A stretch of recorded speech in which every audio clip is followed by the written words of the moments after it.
right, welcome back once again, everybody. I'm Don Seifrit. It's the Dr. Treefert and Don podcast. It's just Dr. Kari Peter and I today. Say hi, Kari. Hello. All right, we're trying to make this one pretty quick because it is kind of an emergency. If we were a corny early morning show, I would like blare some sirens here, but I'm not going to do that too. Yeah. Kari, I'll let you just take it Okay. away. All right. Well, listen, folks. So I've been keeping an eye on things, but Mother Nature, she loves to throw curveballs. A week ago, everything was like at majority of the varieties were at tight cluster, with the exception of maybe like Pink Lady. Pink Lady was already maybe popping a few, like a king bloom here and there. And then with the warmer temperatures, things have just progressed extraordinarily rapidly.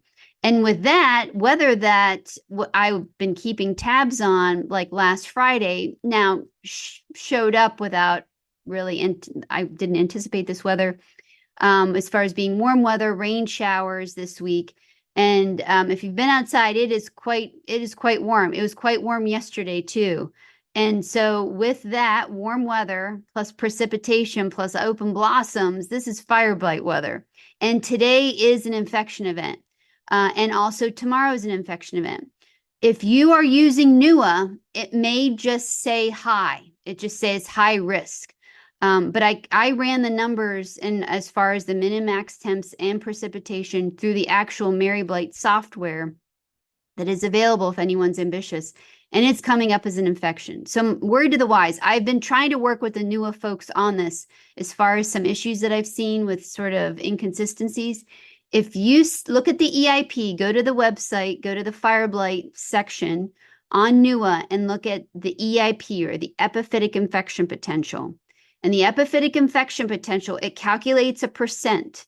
And that percent takes into consideration if the flowers are open and the petals are intact, you have an accumulation of at least 198 degree hours above 65 degrees, and a wetting event as dew or rain, and then an average daily temperature of 6 degrees Fahrenheit. It has to be in that order.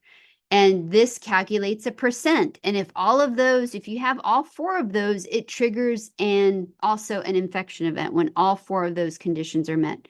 We have met those today, and we are meeting them tomorrow.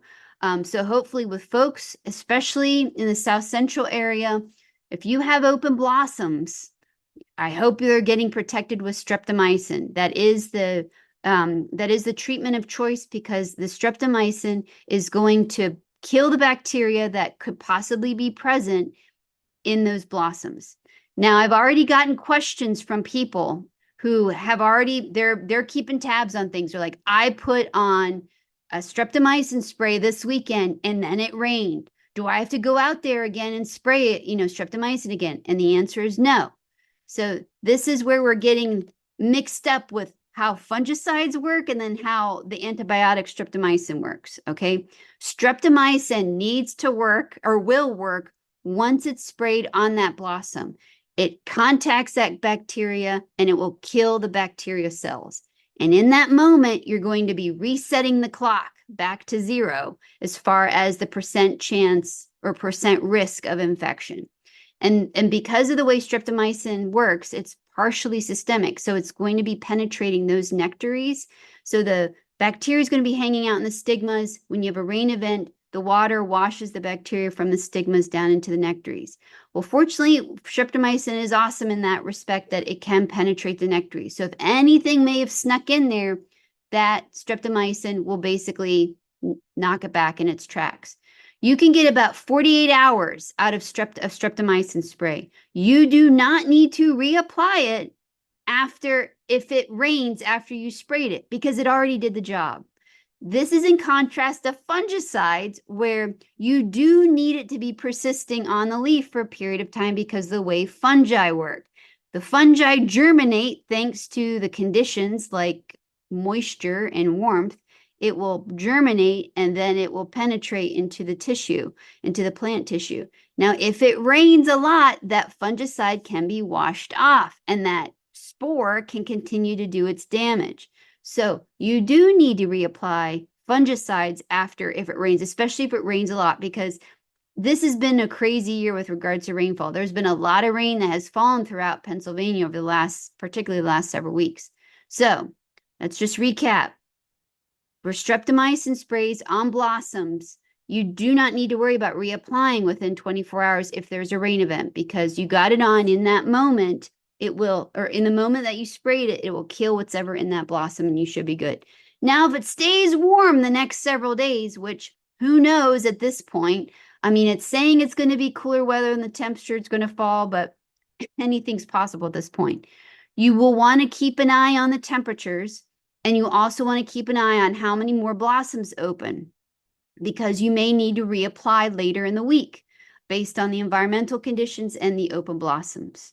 So it's something to keep in mind. Right now, I hope everyone is getting out there and spraying their trees with streptomycin. It's because that is the conventional spray of choice. It still works. For us, I have yet to detect streptomycin resistance within Pennsylvania. Outside of Pennsylvania, like in Maryland, I know there's pockets because of the way things are set up for them. If you have an issue with streptomycin, a known issue with streptomycin resistance, you want to be doing a rotation with streptomycin, oxytetracycline, and kasugamycin. That is only if you have an issue with streptomycin resistance, and you know who you are if you're listening. In Pennsylvania, as far as I know, to date, we don't see these issues. I would still use streptomycin because that is the most effective compared to the other two antibiotics. Now, for a little extra oomph right now, you could also incorporate apogee into your spray as well. Apogee is going to harden off those shoots post petal fall, because this is when we'll be seeing fire blight show up, as shortly after petal fall. By incorporating apogee, anywhere from, I'd say, 4 to 12 ounces, depending on the size of the tree. The bigger the tree, the higher the rate of apogee or kudos. That's prohexadione calcium is the active ingredient that you want to apply.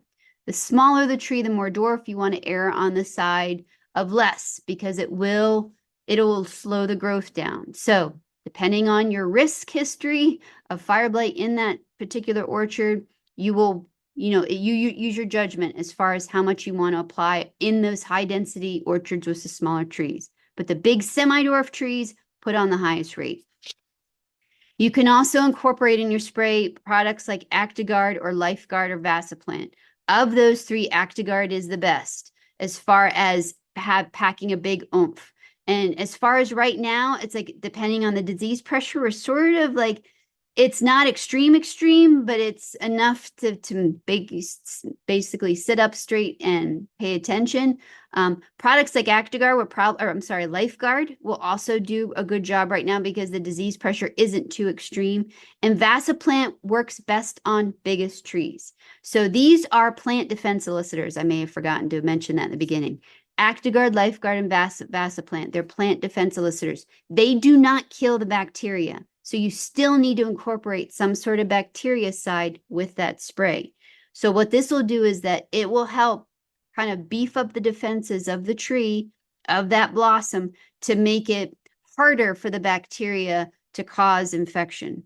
If there's, stragglers around, and depending on, the prolonged disease conditions.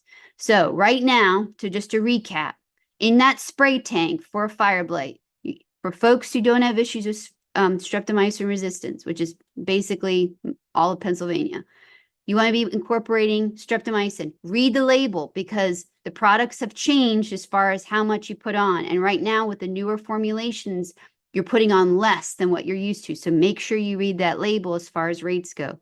Streptomycin, to limit fire blight infection in the future, i.e. shoot blight, think about apogee.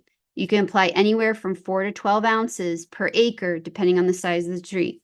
And in the immediate, as far as in the immediate time, you could also add in stuff like Actigard, Lifeguard, or Vasaplant to that tank mix as well, because this will help within 48 hours as far as beefing up the plant's defenses and protecting those blossoms even more. So with that, so 15th, 16th, April 15th, 16th, these are definite fire blight infection days. I ran the numbers. I fooled around with the dates as far as just to see, and it's definite. So just a reminder, if you're using NUA, pay attention to that EIP value. If it's anywhere near 100 or above 100, spray, regardless if it says bright red infection or not, because like I said, I'm seeing issues with it only saying high, and it's definitely an infection. It should say infection. So that is fire blight. So that is the big warning bells right now. The second thing to be thinking about is that we are in peak disease pressure right now for apple scab. If you are in bloom, this is peak time for apple scab, which means that the maximum number of available overwintering spores in those overwintering leaves have matured. You've got 100% maturity. And with these rain events coming up, they're going to release.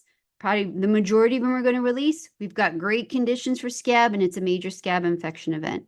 Now, this is if you're in bloom. If you're lagging behind, say in pink, or even still, maybe tight cluster in the northern parts of the state, it's still a major infection period because we have a couple days right now.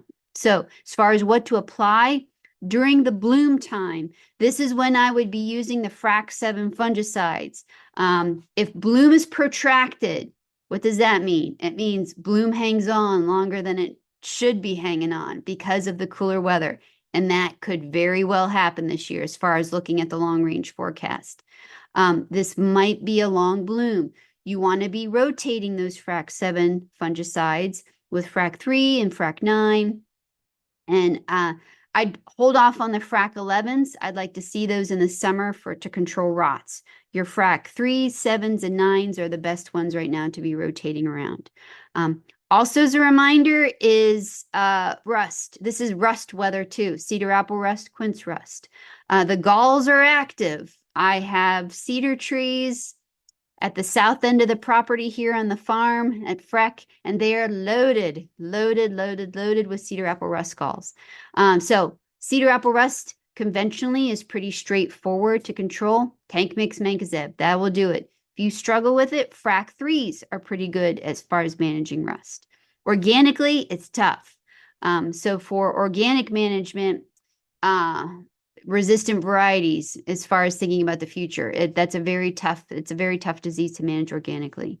And also, I'm going to work backwards here as far as the organic recommendations for apple scab. Right now, you'd want to be applying sulfur or potassium bicarbonate. And also keep that sulfur handy, because if you are farming organically and you have apple scab resistant varieties and you say, I don't need to worry about this. Yes, you do, because Marsanina blotch is right around the corner. Marsanina blotch spores are probably maturing as we speak and ready to fly out of those overwintering leaves and overwintering crevices from around the tree. So sulfur is going to be your best friend at suppressing this disease. It's like scab as far as the primary infection period starts around petal fall, it'll probably go to about late May. If history is going to repeat itself, it'll probably go to about late May. And then backing up further, with regards to fire blight organic management, sorry for not going in order here, Blossom Protect. Hopefully you have Blossom Protect on hand and you're already ahead of the game. For folks who don't have Blossom Protect, lime sulfur is another option. And I want to say, I have to remember here, I think it's about 2% lime sulfur is the rate you're going to want to be going for with regards to fire blight control.